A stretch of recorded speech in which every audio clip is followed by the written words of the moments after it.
What's happening, guys? Chris VA Travels here in Asheville, North Carolina at the Biltmore estate and about to visit the King Tut exhibition.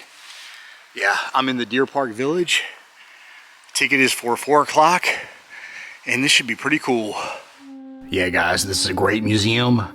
A lot of incredible artifacts, or I should say replicas of artifacts, over 1,000 different items on display. And just let you know that the exhibition ends on March 1st, so better hurry up. All right, jumping right in. Stop number 1 is the Rosetta Stone. Engraved on the stone in 3 scripts is a decree issued by the Ptolemaic era priesthood circa 196 BC. And the stone was discovered in 1799 on accident by one of Napoleon's troops as they were carrying out work near the fortress of Rosetta. This is Lord Carnarvon and Howard Carter. Howard's the guy on the right. This is March of 1923.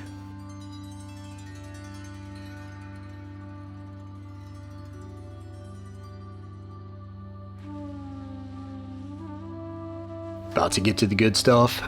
And we've got an overview of the tomb. This room right here is the antechamber. It's the first room that Carter discovered. Over here, the coffin chamber, and down here, the treasury. But yeah, okay, yeah, you see the tomb, you see the coffin right there. All right, the antechamber, a lot of gold, a lot of replica gold. But okay, the elongated lion right there, that's actually a gilded bed. And I guess shoved underneath is all the stuff he was going to need for the afterlife. A couple guards right here, it looks like. And is that Barack Obama down there? But there are 3 of these beds. Yeah, you'll see there's a cow right behind it, and then there's going to be a hippopotamus back there. And then parts of a chariot, it looks like. And down below, there's kind of white egg-shaped sacks. That's food that was intended for the afterlife. Under the hippo, a golden throne. Yeah, top to bottom, inlaid with glass, precious stones, jewels. I saw in a documentary that they think the reason that everything is scattered about is because the tomb was broken in by grave robbers shortly after he was buried. They didn't take much, but after that, yeah, it was sealed up for 3,000 years. It took Carter and his team 3 months to clear out the chamber.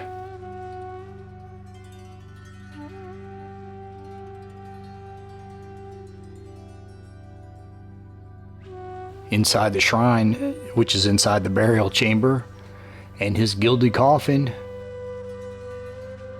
and the sarcophagus right there. And there are actually 3 coffins. There was a coffin within a coffin that was within a coffin. And the inner coffin, 250 pounds of solid gold.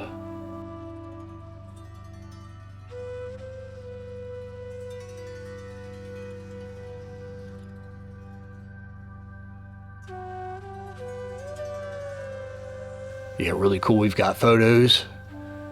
Okay, you see him hoisting them out of there. A little pulley system going on. Like I say, a coffin within a coffin. Within a coffin, within the sarcophagus. Within the shrine. That was within the chamber. That was within the tomb.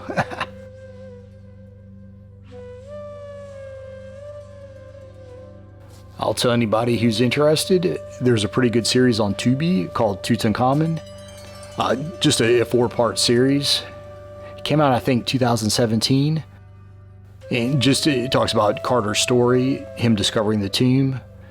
And it also talks about the curse of the pharaohs. Yeah, there are many tragedies associated with this after it was opened.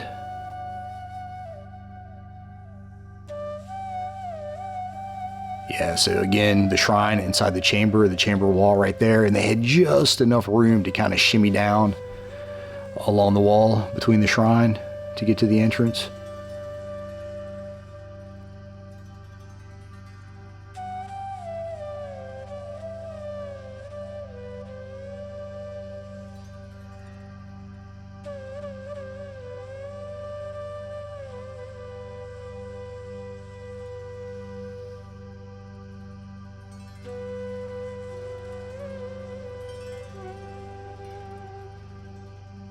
Shrine entrance And there were 4 shrines, shrine within a shrine within a shrine within a shrine, stone sarcophagus, finally inside that 4th shrine.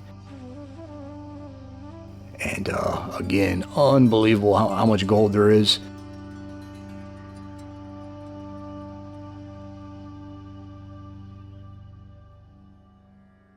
Yeah, and like I say, 3 coffins inside the sarcophagus. Just insane. None of this had been touched by human eyes in 3,000 years.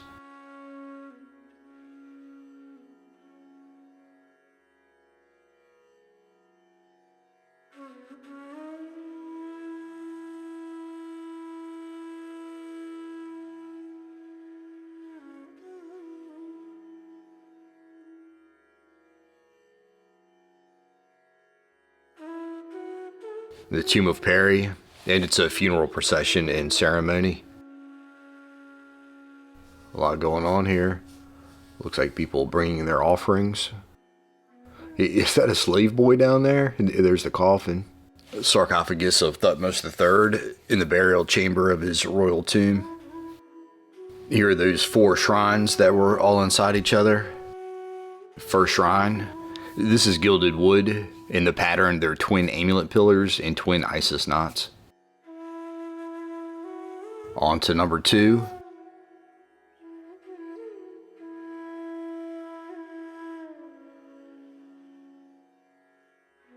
So much detail. All these little figures are telling a story.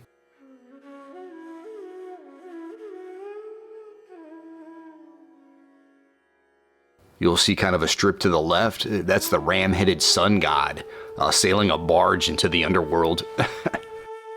You'll see in the relief, those are a bunch of protective gods. 4 of them are to protect his internal organs.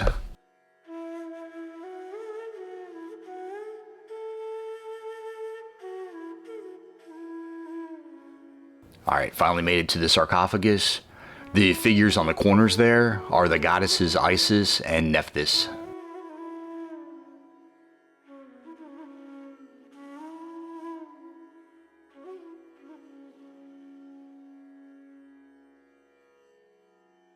More of those Isis knots going across the bottom.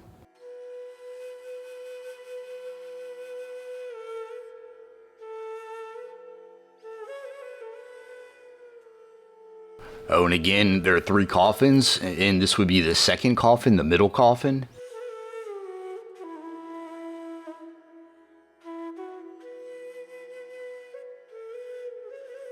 All these stones are supposed to be a feather dress he's wearing.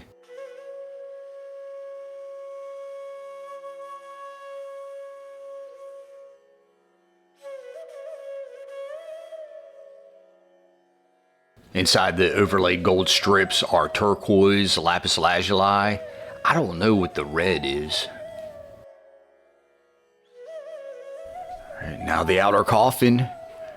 Pretty cool wing on the side. And actually that looks like it's going to be Isis and Nephthys again. Maybe either protecting or carrying him into the afterlife. And all this for an 18-year-old boy king.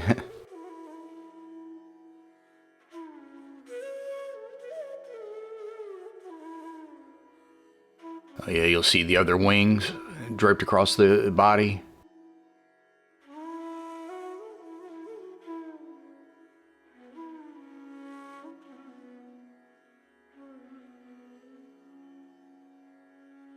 Sole of the foot piece right here.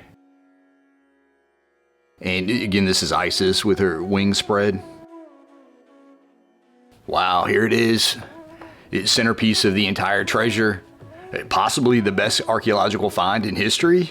But yeah, the 25-pound death mask that was on top of his mummified head inside the coffin. The headdress is called a nemes. It's something that could only be worn by pharaohs. And it's supposed to represent the blue sky. The gold would be sunbeams. Of course, you've got the vulture's head up there, again, Upper Egypt, and the serpent it would represent Lower Egypt. Eyes are a pale quartz, pupils are obsidian, and the eyeliner is that lapis lazuli. The long beard curled up at the end was a divine attribute, and it shows the king's or the pharaoh's godlike nature.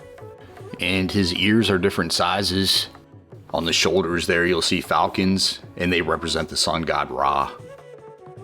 Inner coffin, again 250 pounds of pure gold, and actually a lot of archaeologists think this is the most spectacular object found in the tomb. Yeah, scepter's in his hand, again wearing that feather dress, and Isis and Nephthys wrapped around him.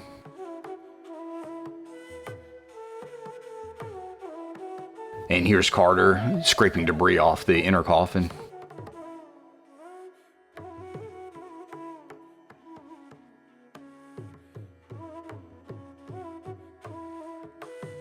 Yeah, talk about a find of a lifetime.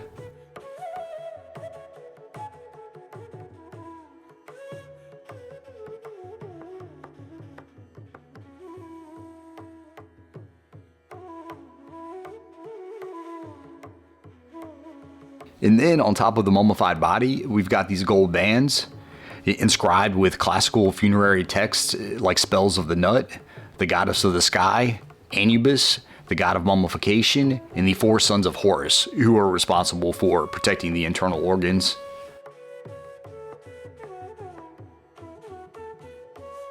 This isn't Tutankhamun, it's just an anonymous king's coffin. You can see it at the Egyptian Museum in Cairo.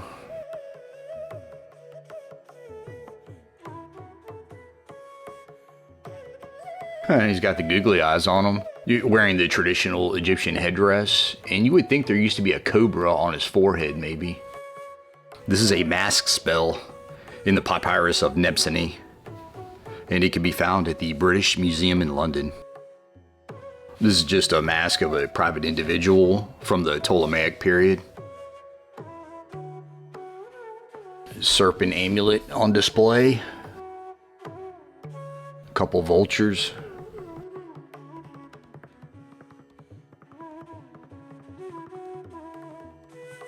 Okay, 2 cobras right there it looks like.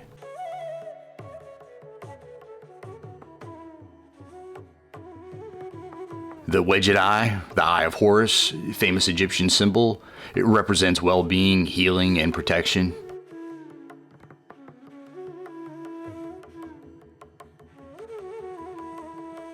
Pure gold dagger right here. In the final room contained the treasury. A bunch of cobra's heads going across. Again with that same lapis lazuli, turquoise.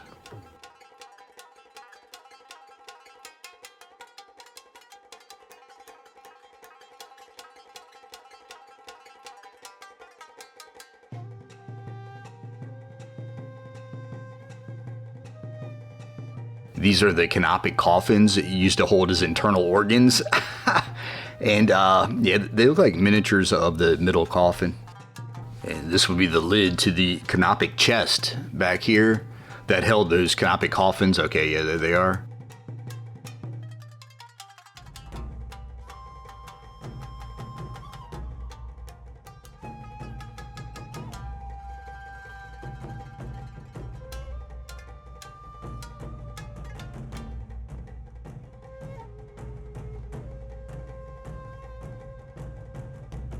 Collar back here with the falcon's heads on top, and he was buried with 6 of these, and it looks like this one would have been around his thigh.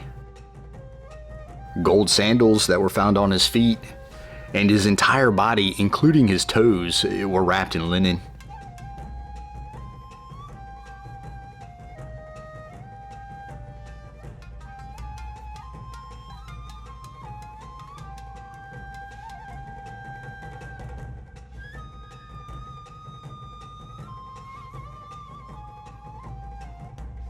Child's chair made of ebony, ivory inlays.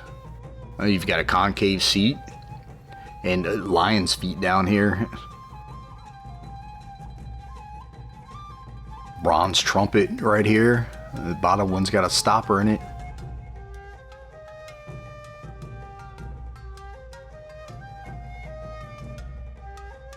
This is a rattle. So I guess when the king arrived, you'd hear trumpets blowing and rattles shaking.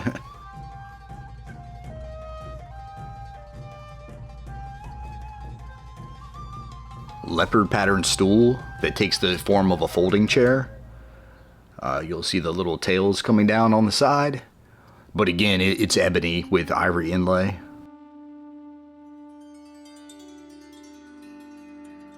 A nice looking ivory casket with its lid on top.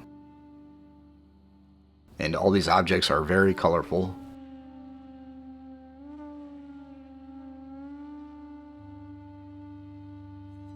Footstool right here with its accompanying throne chair, all made of cedar.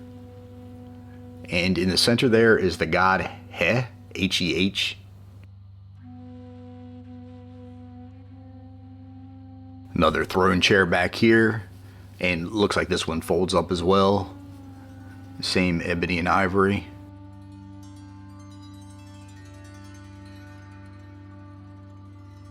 This is a statue of the air god Shu, S-H-U. And Shu embodies the space between heaven and earth.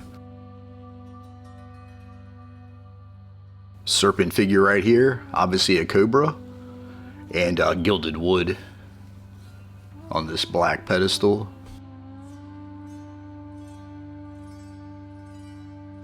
And this is a figure of the god Ptah, P-T-A-H.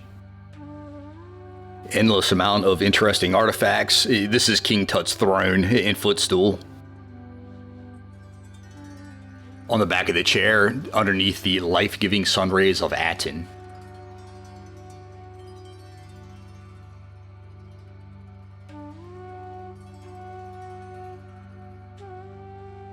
Ibex boat in a basin, made of alabaster, gold, glass, and ivory.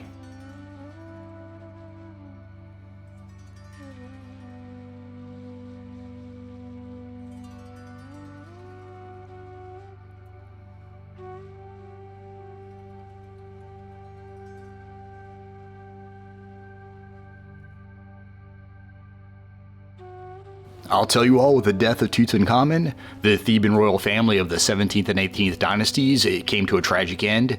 Yeah, his 2 children died at birth. They're buried with him. And Tutankhamun became king at 9 years old. Again, died when he was 18.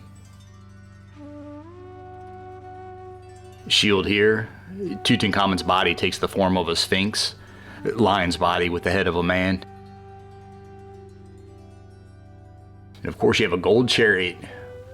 And they really like that orange, blue, baby blue pattern. The lapis lazuli and the turquoise.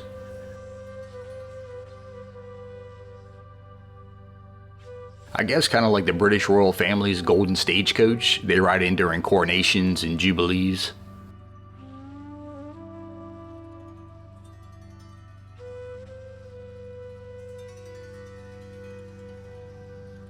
Images of maybe them building the chariot, it looks like. Nile River Valley, really lush area in the middle of a desert. And down here you have Valley of the Kings, Luxor. I've been lucky enough to visit Cairo, Memphis, Saqqara, but didn't make it down to Luxor. Valley of the Kings, of course. Western Mountains in the background. This is a wall painting that was in the tomb of Ramses I.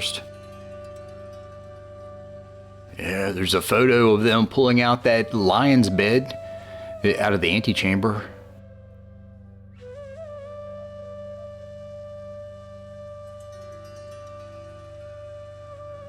One of the guard statues being worked on by Alfred Lucas and Arthur Mace. This was painted by Howard Carter, 1899. It's the mortuary temple of Queen Hatshepsut. A couple more watercolors over here he painted.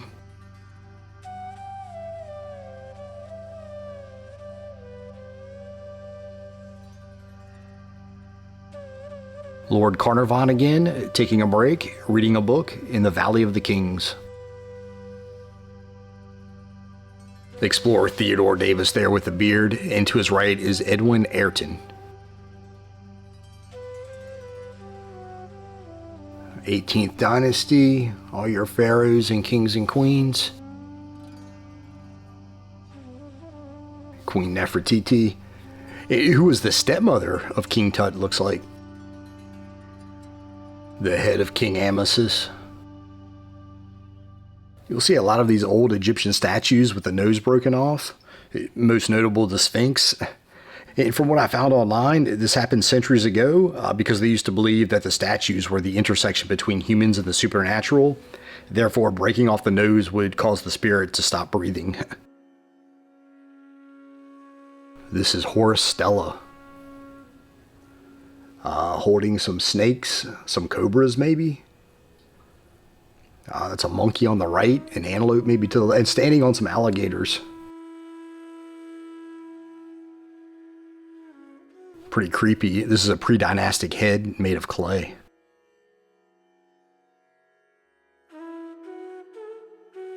A palette showing King Narmer, and he's smiting his enemies.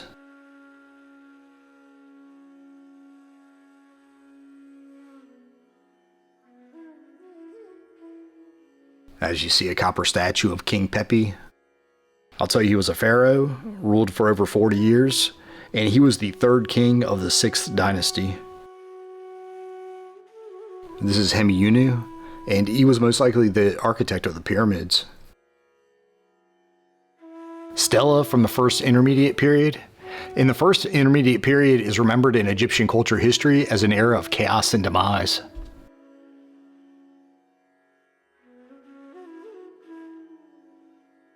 Akhenaten, the father of King Tut, and he was the 10th ruler of the 18th dynasty.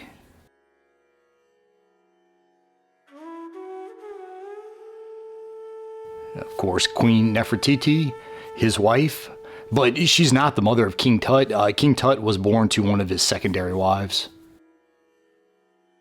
King Tut's famous death mask. Crazy how this thing had been buried and not seen for 3,000 years. Before Howard Carter discovered it in 1925. That cobra on his head represents Lower Egypt, and the vulture represents Upper Egypt. Statue's almost life-size. It's one of an original pair. It stood at the Temple of Amun, A-M-U-N, at Karnak, and it was discovered between 1903 and 1904 by French Egyptologist Georges Legrain. We've got hieroglyphics going up the back.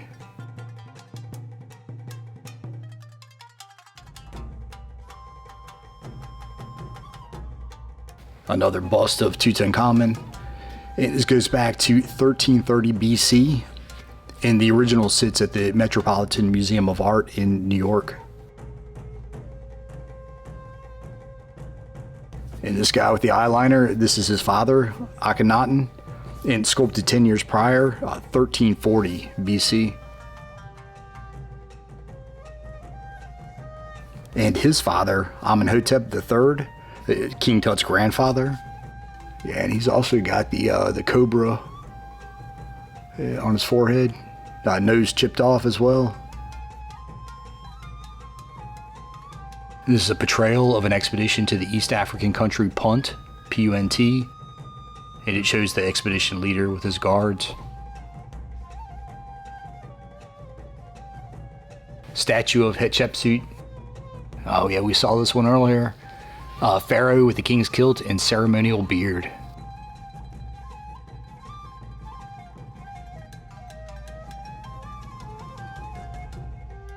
Again with that roaring cobra. And this one's got the entire snake attached. It's called a wadjet, W-A-D-J-E-T. And of course, it's got the beard.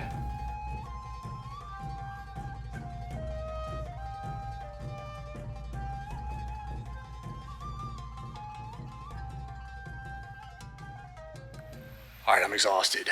That was cool. A lot more in there than I thought there would be. So if you're visiting the Biltmore between now and January 4th of next year, definitely stop by the Tutankhamun exhibition. Very cool. and prepare to spend probably at least an hour. But yeah, I'm gonna get out of here, headed to the village to grab something to eat. So see you guys on the next one.